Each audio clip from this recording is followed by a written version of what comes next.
Assalamualaikum, sahabat semua. Hari ini, mari kita berbicara tentang satu makhluk kecil yang penuh keajaiban. Ia terbang dari bunga ke bunga, mengumpulkan nektar, dan menghasilkan cairan emas yang manis. Dialah lebah. Allah menyebut lebah secara khusus dalam Al-Quran. Bahkan ada satu surah yang dinamai dengan namanya Surah An-Nahl atau lebah. Dalam surah itu, Allah berfirman bahwa dari perut lebah keluar minuman yang bermacam-macam warnanya. Dan di dalamnya terdapat penyembuh bagi manusia. Subhanallah. Mari kita telusuri lebih dalam. Mengapa lebah begitu istimewa?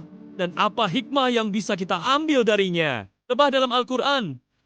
Dalam surah An-Nahl ayat 68-69. Allah berfirman, "Dan Tuhanmu mewahyukan kepada lebah, buatlah sarang di bukit-bukit, di pohon-pohon, dan di tempat-tempat yang dibuat manusia. Kemudian, makanlah dari segala macam buah-buahan, dan tempuhlah jalan Robmu yang telah dimudahkan. Dari perutnya keluar minuman yang bermacam-macam warnanya. Di dalamnya terdapat obat yang menyembuhkan bagi manusia. Sesungguhnya, pada yang demikian itu, benar-benar terdapat tanda kebesaran Allah bagi orang-orang yang bertakwa." Ayat ini menegaskan dua hal penting. Pertama, lebah mendapatkan ilham dari Allah untuk menjalani kehidupan.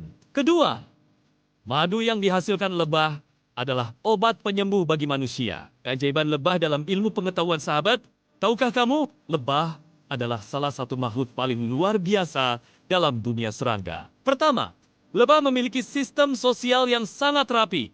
Dalam satu koloni lebah, bisa ada puluhan ribu ekor. Mereka hidup dalam sarang yang tersusun rapi, penuh disiplin, dan tidak pernah kacau.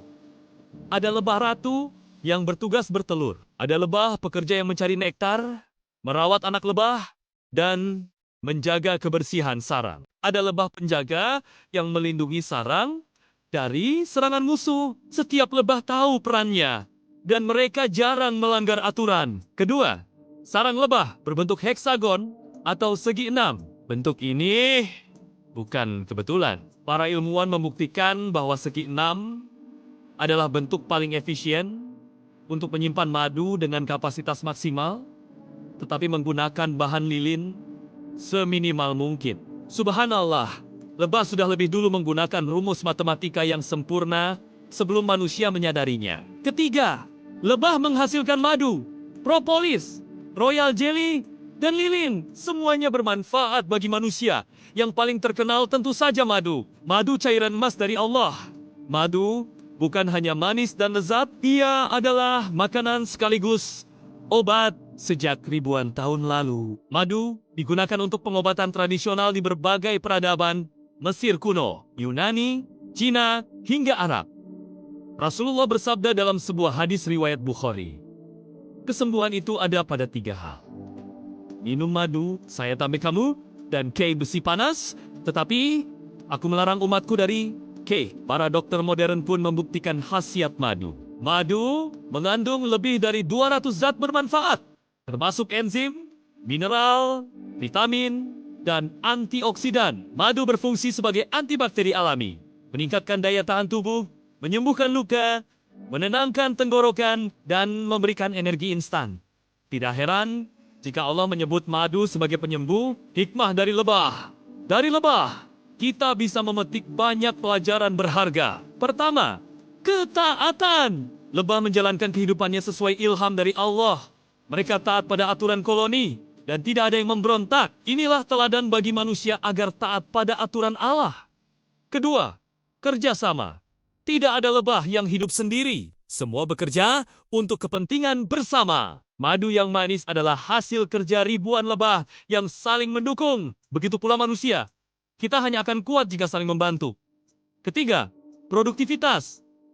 Lebah kecil, tapi hasilnya besar. Dari tubuh yang mungil, keluar madu yang berharga. Ini mengingatkan kita agar tidak meremehkan diri sendiri. Sekecil apapun usaha kita, jika dilakukan dengan ikhlas, pasti akan bermanfaat. Keempat, kebermanfaatan. Lebah tidak hanya bermanfaat bagi sesama lebah, tapi juga bagi manusia dan alam. Ia membantu penyerbukan bunga, menjaga keseimbangan ekosistem, dan menghasilkan madu. Begitu juga manusia seharusnya.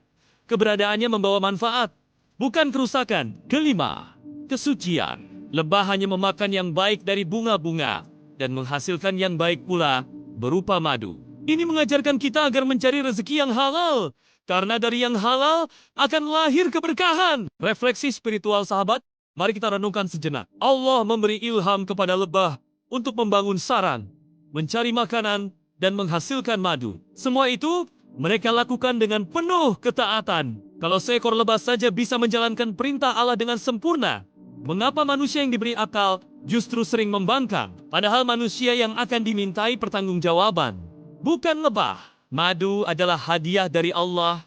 Namun lebih dari itu, lebah adalah guru kehidupan. Ia mengajarkan kita disiplin, kerjasama, produktivitas, kebermanfaatan, dan kesucian.